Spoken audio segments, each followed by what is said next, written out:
Assalamualaikum warahmatullahi wabarakatuh.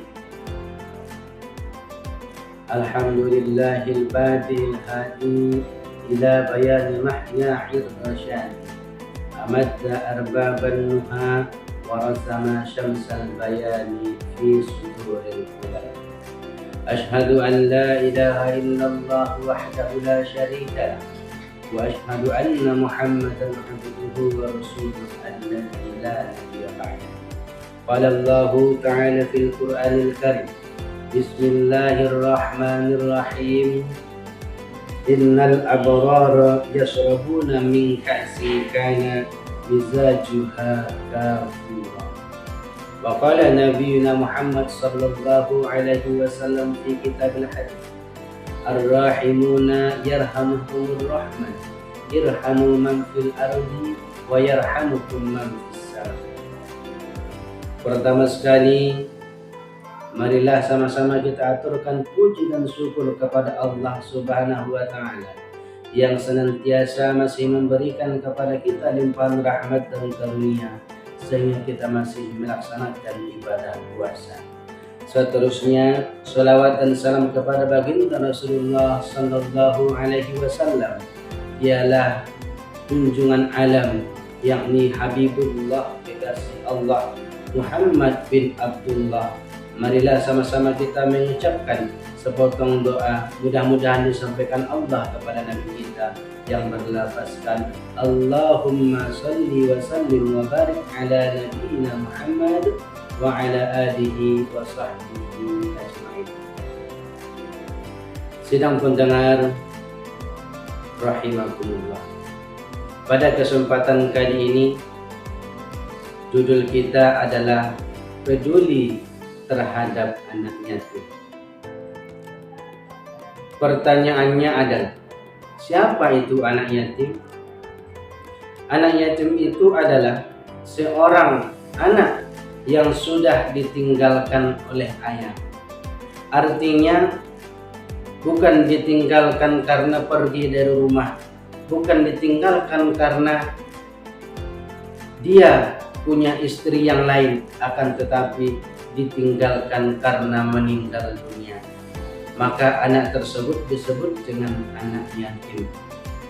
Terus sampai kapankah anak yatim ini disebut dengan anak yatim? Apakah ada batasan usianya? Tentu ada.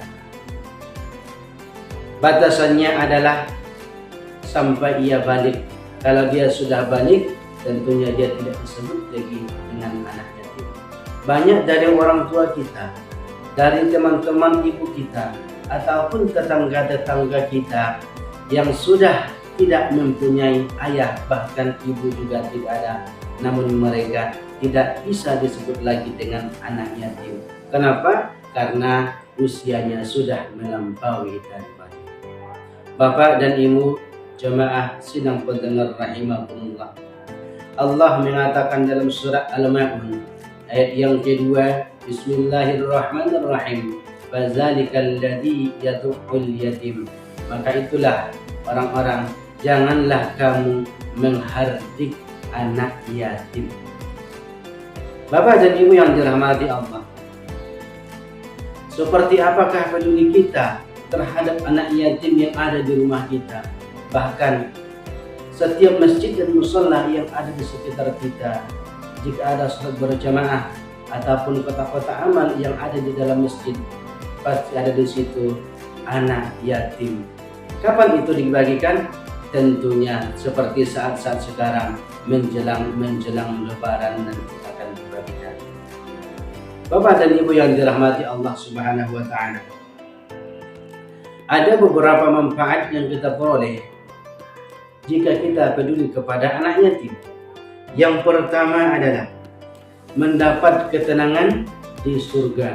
Bapak dan ibu jemaah pendengar rahimahullah, siapa saja orangnya pasti akan menginginkan ketenangan baik di dunia, apalagi terlebih-lebih nanti di surga. Karena setiap hari kita berdoa, Rabbana atina fid dunya hasanah wa fil akhirati hasanah wa qina adzabannar. Ya Allah, berikanlah kepadaku kebahagiaan di dunia, dan berikanlah kepadaku kebahagiaan di akhirat juga, dan lindungilah kami dari siksa api neraka. Bapak dan Ibu yang dirahmati Allah Subhanahu wa Ta'ala, jika kita ingin ketenangan di akhirat nantinya ataupun di surga, maka marilah kita peduli kepada anak yatim. Dengan cara bagaimana? Caranya banyak, caranya bermacam-macam. Bisa dengan tidak membiarkannya terlantar, bisa dengan memberikannya makan, atau bisa dengan menyantuninya. Terlebih-lebihnya jangan sampai kita mengucapkan yang tidak pantas kepada dia, seperti contohnya kamu tidak punya ayah. Itu sangat-sangat tidak diperbolehkan.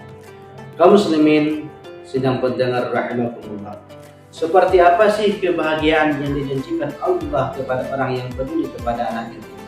Hadis riwayat Tirmizi yang sekira artinya, barang siapa yang memelihara anak yatim di tengah-tengah kaum muslimin, maka dia nantinya di surga akan dimasukkan oleh Allah ke dalam surga, kecuali, tapi ada kecualinya Bapak dan Ibu, kecuali kata Nabi, selama orang tersebut tidak melakukan dosa yang tidak bisa diampuni. Apa itu? Syirik tentunya. Contohnya Bapak dan Ibu, setiap hari kita menyantuni anak yatim, membahagiakan anak yatim, tentu nanti akan kita diberikan oleh Allah balasannya surga. Namun kata Nabi kita, itu tidak akan kita dapatkan apabila kita selama hidup kita melakukan dosa yang tidak bisa diampuni oleh Allah. Maka kalau kita mengerjakan itu, kita tidak akan mendapatkan kesenangan di surga tersebut. Yang kedua adalah mendapatkan pahala jihad. Kalau kita lihat Bapak dan Ibu, pahala jihad ini sangat sungguh luar biasa, karena yang dipertaruhkan adalah jiwa dan raga. Seperti kata orang penyair, perjuangan Nabi kita itu, orang itu mengungkapkan, jika anak beliau korbankan, jika istri beliau jandakan, jika nyawa perlu, nyawa beliau layangkan. Itulah jihad yang diperjuangkan oleh Nabi kita Muhammad SAW.